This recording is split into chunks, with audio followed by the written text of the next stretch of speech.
요한복음 11장 32절에서 44절 공독해드리겠습니다.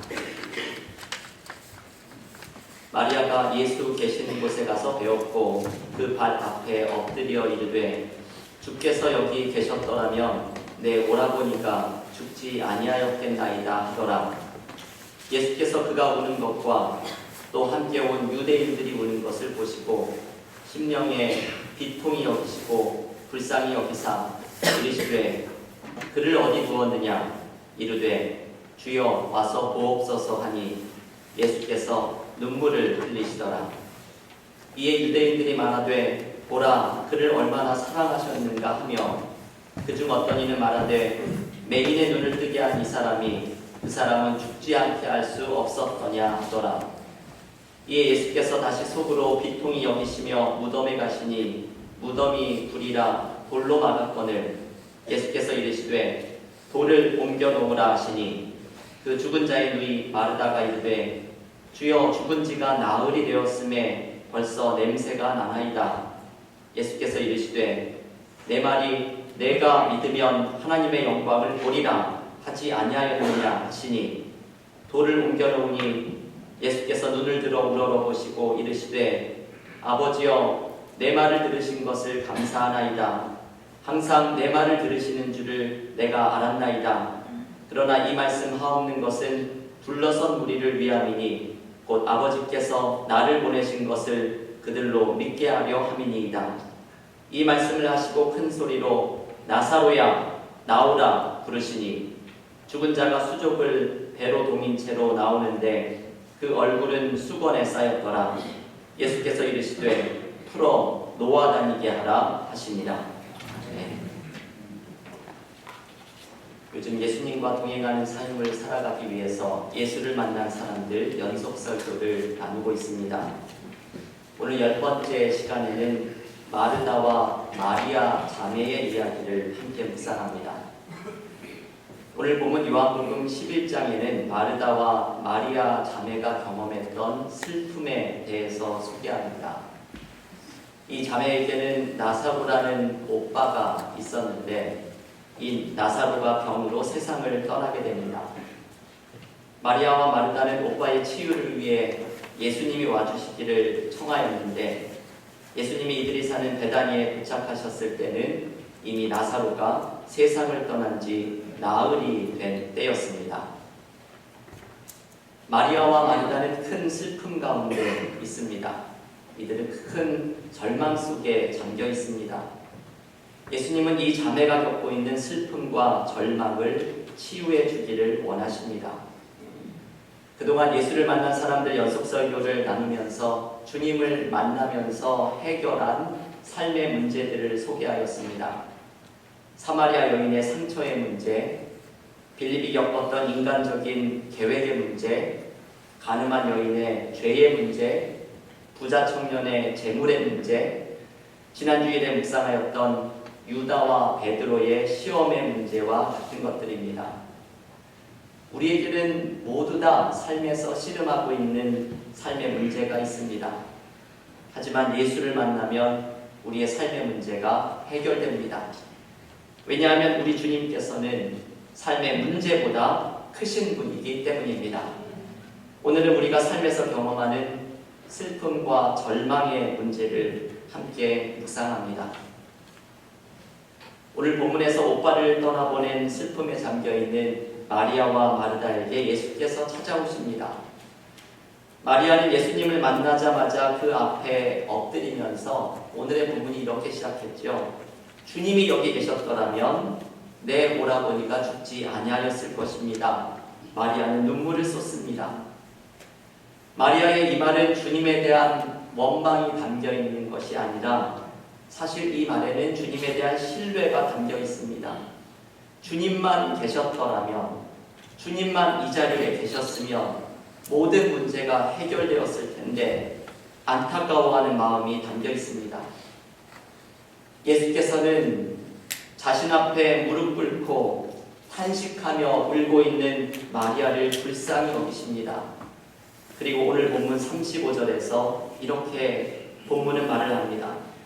예수께서 눈물을 흘리시더라. 아마도 성경에서 제일 짧은 절이 바로 이 말씀이겠죠. 요한복음 11장 35절 예수께서 눈물을 흘리시더라. 영어 성경은 딱 두 단어로 번역합니다. Jesus wept. 예수께서 우셨다. 성경에서 가장 짧은 구절인 이 말씀은 그 어떤 구절보다도 우리에게 은혜를 주는 말씀입니다. 우리는 이 말씀에서 이것을 깨닫게 됩니다. 아, 주님도 우시는구나. 주님도 내가 겪는 이 아픔과 슬픔에 공감하시면서 주님도 나를 위해 우시는구나. 여러분, 이것이 우리에게는 너무나 큰 위로와 힘이 됩니다. 다른 사람은 때로 나의 마음을 몰라줄 때가 있습니다. 다른 사람은 때로 나를 비난하고 정죄하기도 합니다. 다른 사람은 내가 겪고 있는 이 슬픔과 절망을 다 이해하지 못할 때도 있습니다. 하지만 우리 주님은 나의 마음을 아시고 나를 위해서 눈물을 흘리십니다. 주님의 눈물에는 우리를 향한 사랑이 담겨 있습니다. 저는 마르다와 마리아의 회복은 바로 여기서부터 시작되었다고 생각합니다. 주님이 오셨을 때 그 발 앞에 무릎 꿇고 울고 있는 마리아와 마르다에게 주님이 그저 울어주시는 것, 이 눈물에서 보여주신 주님의 사랑은 마리아와 마르다를 치유하기 시작합니다. 우리의 슬픔과 절망을 치유하고 회복하는 것은 바로 주님의 이 사랑을 느끼기 시작할 때입니다.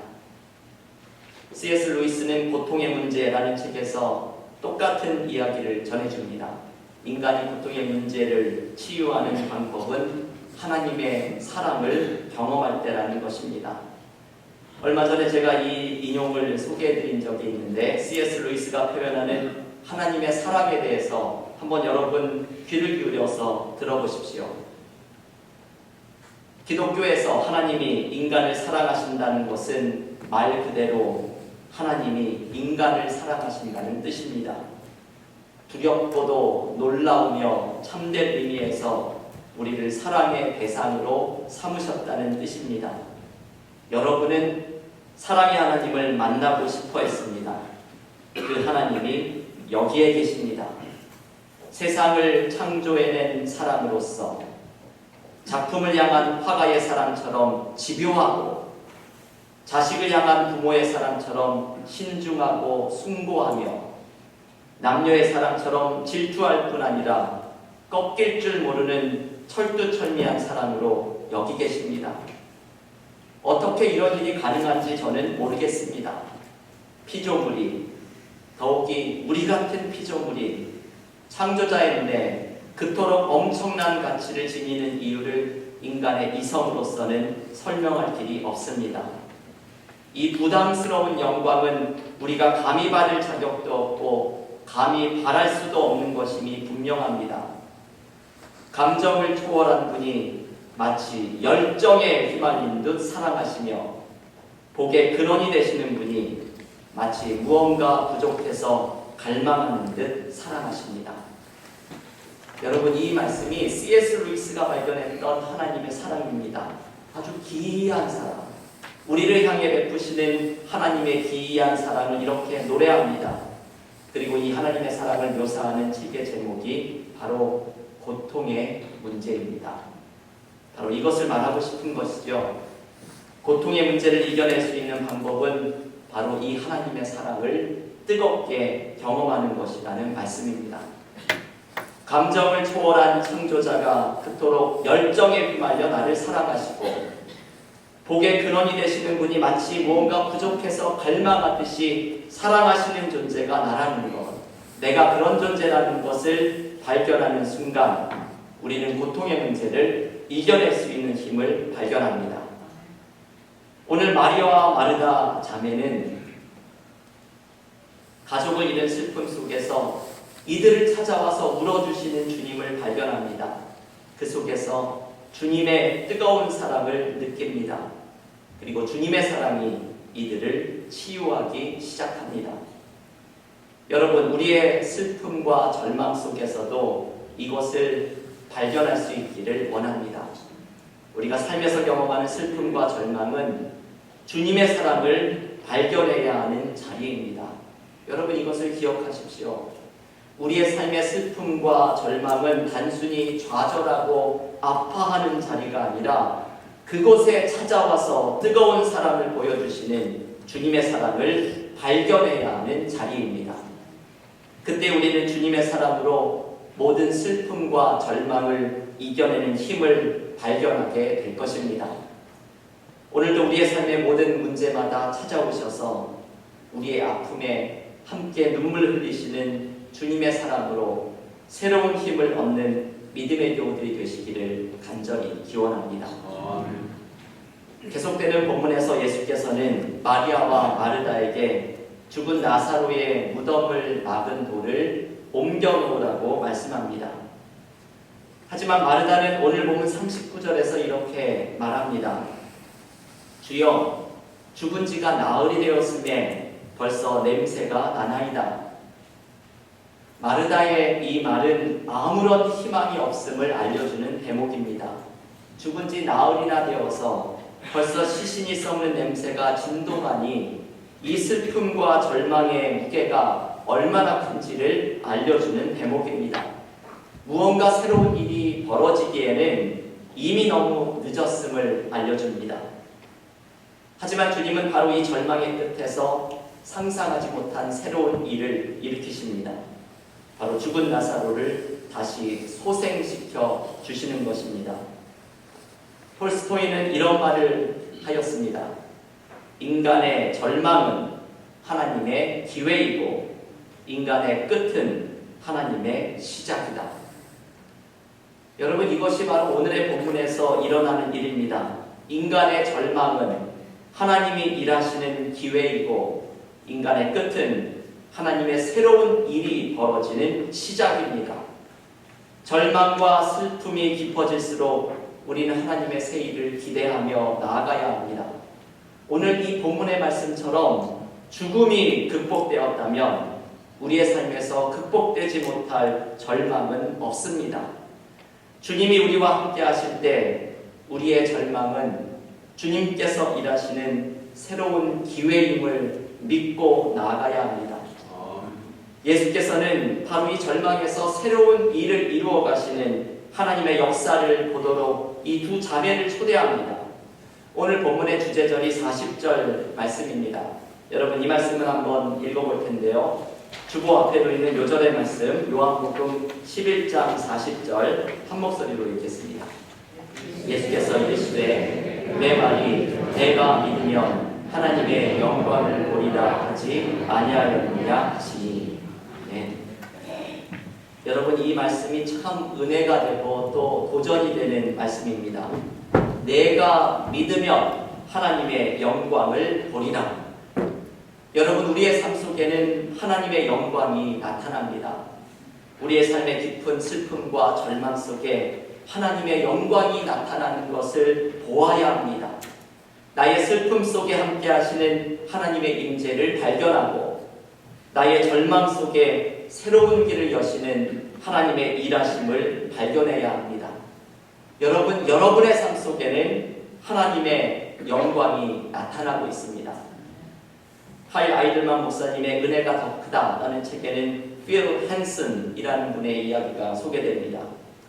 필 헨슨은 화가인데 점묘법으로 그림을 그리는 분이었습니다. 이 점묘법은 작은 점을 찍어서 그림을 그리는 기법입니다.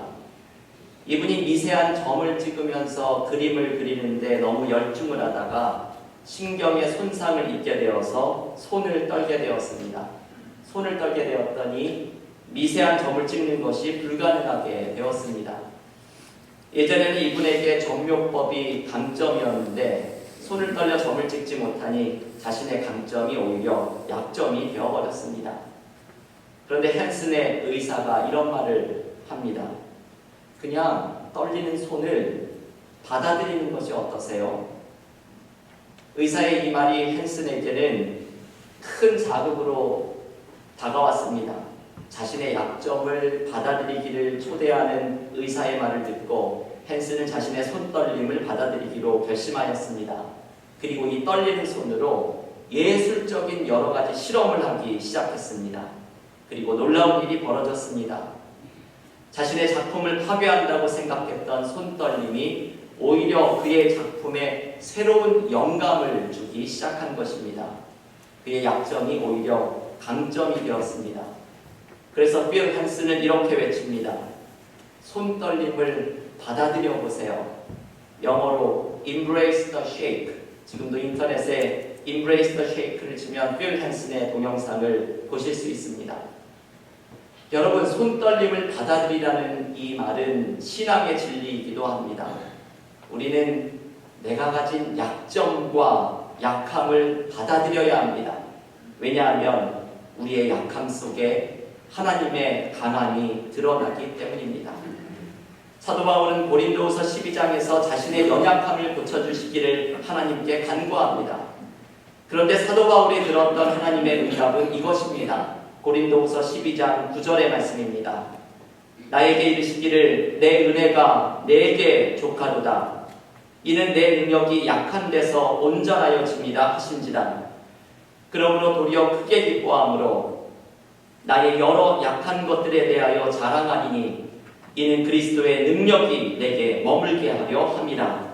내가 약한 그때에 곧 강함이라. 네. 여러분, 이 고백을 어떻게 드릴 수가 있습니까? 우리가 약한 그때에 강함이라고 고백할 수 있는 것은 우리의 약함 속에 주님의 능력이 드러나기 때문입니다. 카일 아이들만 목사님은 이것을 이렇게 표현합니다. 당신의 외로움에 주님의 임재를 발견할 기회가 있습니다. 당신의 두려움에 주님의 평안을 발견할 기회가 있습니다. 당신의 약함에 주님의 강함을 발견할 기회가 있습니다. 당신의 아픔에 주님의 목적을 발견할 기회가 있습니다. 당신의 부끄러움에 주님의 은혜를 발견할 기회가 있습니다. 당신의 어두움에 주님의 빛을 발견할 기회가 있습니다. 여러분, 우리가 삶에서 당하는 모든 문제와 고난은 하나님의 영광을 보라고 주어진 것입니다. 내가 삶에서 겪는 모든 슬픔과 절망은 그 속에서 임하게 될 하나님의 영광을 발견하라고 주어진 것입니다. 요한복음 9장에는 날 때부터 메인된 사람이 등장합니다. 주변의 사람들은 이 사람의 약점이 부모의 죄 때문인지 자신의 죄 때문인지를 주님께 질문합니다. 하지만 주님은 그들에게 분명하게 말씀하십니다. 요한복음 9장 3절입니다. 예수께서 대답하시되 이 사람이나 그 부모의 죄로 인한 것이 아니라 그에게서 하나님이 하시는 일을 나타내고자 하심이라. 여러분, 주님의 말씀은 쉽게 말하면 이런 뜻이지요. 무슨 소리냐? 왜 여기에 죄의 문제를 이야기하느냐? 이 사람의 약함은 이것을 통해서 하나님이 하시는 일이 드러나는 것을 보라고 주어진 것 아니냐? 여러분, 주님은 죄의 문제를 이야기하지 않고 약함의 문제를 이야기합니다. 그리고 우리의 약함은 그것을 통해서 하나님이 하시는 일이 드러나는 것을 발견하라고 주어진 것이라고 말씀합니다. 주님은 우리에게 말씀하십니다. 내가 믿으면 하나님의 영광을 보리라. 우리는 믿음의 눈을 크게 떠서 나의 약점과 내 삶의 절망 속에 하나님의 영광이 임하는 것을 바라보아야 합니다. 왜냐하면 믿음의 사람은 내가 약할 때 강함이라 고백하게 하시는 하나님의 영광의 임재를 발견하는 사람이기 때문입니다. 제가 로드아일랜드에 있는 한 교회에서 부목사로 있을 때 그곳에서 함께 신앙생활했던 분 가운데 제가 이분을 영성가라고 불렀던 한 여집사님이 계십니다. 이분은 오랜 시간 동안 혼자서 성경 공부를 하면서 주님께서 이 성경 말씀을 통해 은혜를 주시고 주님과의 깊은 교제로 들어가셨던 분입니다. 이것이 참 저에겐 놀라웠습니다.